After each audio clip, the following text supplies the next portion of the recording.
Hey guys, and welcome back to the lovely world of Chronicle. Welcome back to another character analysis video. Today we have the lovely Django here. We're going to see what he can do.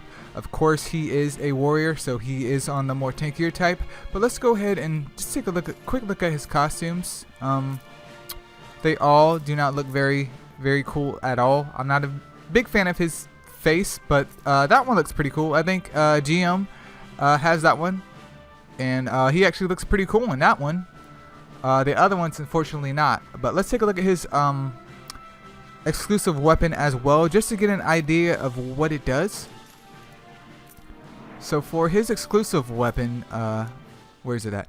It boosts his attack speed by 4% for 10 seconds. The max stack is 5 times, so essentially his attack speed goes up by 20% for 10 seconds. I did see this in action as I was quoting GMs. So he does actually attack pretty darn fast in my opinion. When a 6-second cooldown, this is essentially having maybe a 4-second. I mean, not even a 4-second, because this essentially just stays on because the cooldown on it is so low and it lasts a decent amount longer than the cooldown in itself. So he's definitely more like an auto attacker. That's where his damage is coming from. But let's take a look at his skills and the other lovely things. So for his ult, Threatening Strike, he leaps into the air and strikes downward at a selected range, sending enemies flying with damage. The more hack stacks the enemy have, the more damage they suffer, which probably comes from his other moves. Additional per stack, max 3 stacks, 50%. So let me see if I level this up. So the more I level up, the more it goes. So essentially at max level, this is going to add 150% more damage to his damage already, which again is actually pretty decent to be a tank type. Pretty decent. I mean, it's not going to like burst anything down, but this is still going to be pretty good. Not sure how long it lasts, but he is invincible during it. So every 18 seconds he is invincible during the move, which again can help quite a lot. And then of course it removes all stacks. His second move is Warrior's Cry. He basically screams, decreasing surrounding enemies' attack, and basic attack decreases hack's cooldown with each successful hit. Each successful hit. So this is hack. Okay, yep, that's hack. So once he does the cry, his defense goes up. His attack speed goes way up by 30%, and then it also decreases the enemy's attack. And the more we level it up, the more his defense and the more decrease in attack the enemy gets, which definitely isn't bad at all.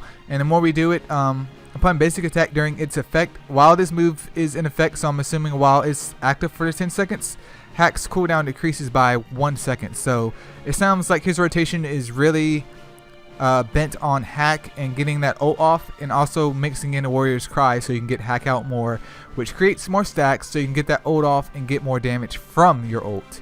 And then we have hack with a 9-second cooldown, and this just does pure damage in the stacks.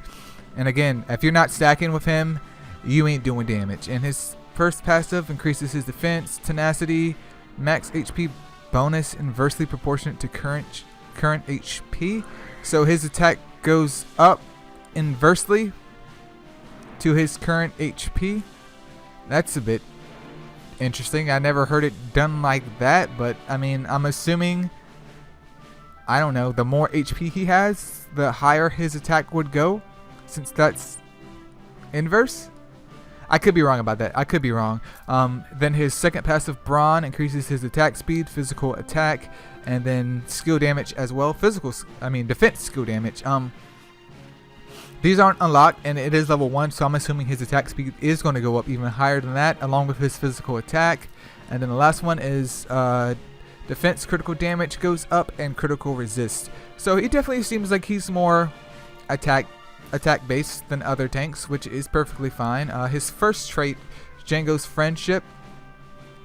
After using Warrior's Cry, self and allies, anyone around him within, I guess, 3 meters or closer will get an instant recovery of HP by 5% of their max, which is fine. 30-second cooldown. I mean, that's some utility, not really much, but it's just a nice bonus for you to make sure that you're getting your Warrior's Cry off to help heal the squad a teeny tiny bit.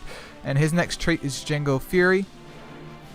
Once he accumulates 100 Fury, his attack goes up by 10%, his attack speed goes up by 10%, and then HP recovery is 2% for 8 seconds, so his HP recovery is essentially 16%, and then the physical attack and the attack speed both last for 10 seconds, and the cooldown on it is 24 seconds, so essentially about a 14-second cooldown on all of this, which isn't bad at all.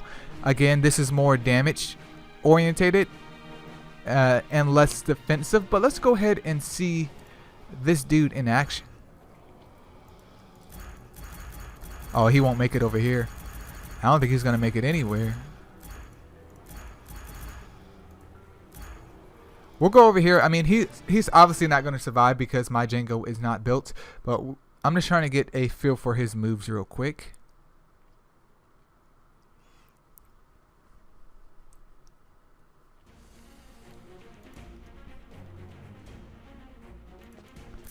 Alright, so let's take a look at Hack first. So Hack is a AoE looking. Yep, Hack is definitely an AoE. A very, very close AoE. And then that's Warrior's Cry. So anyone in the vicinity of him gets that HP recovery. Don't forget that. Do not forget that. They get that 5% HP recovery. And then his trait should also activate. And this is his ult, which can be aimed anywhere within the bigger blue circle. That animation is actually quite long too, so I'm assuming, you know, you're trying to get into the fight. You want to go ahead, run in there, bust out Warrior's Cry, get that attack speed up, and get Hack out. And then with Warrior's Cry activated, and you've already done Hack, the more he attacks, then the lower the cooldown on Hack should be until you can get those 3 stacks off. And then we go ahead and pop his ult, slam up in there, and get it stuck in. So that looks like how Django's played. I can't really show too much because he will die here, unfortunately. But again, let me show you the rotation really, really quick. So you can either go in and do Hack immediately, and then do the Warrior's Cry, and then as you attack, it's gonna lower the cooldown on Hack, and do that one more time. Do it again. Keep repeating. Get another stack. Keep repeating if you can. Warrior's Cry is obviously on cooldown, but he's doing his regular attack right there. Get that 3rd stack on Hack. Go ahead and pop that ult to get maximum damage from that ult, and that's pretty much Django. Again, his cooldown is going to be a little bit quicker once Warrior's Cry has been activated because it lowers it by 1 second, I believe, for every basic attack. So it's not going to be that long to get his combo off like I was just showing you guys. But that's pretty much Django. If any of you guys use Django, please let me know in the comments below. There's other people that watch these videos. There's other people that are curious about the game, especially on Reddit, and Django might be the character for them. So that's pretty much it for this character analysis, you guys. As always, thank you so much for watching, and I'll see you guys next video. Peace out.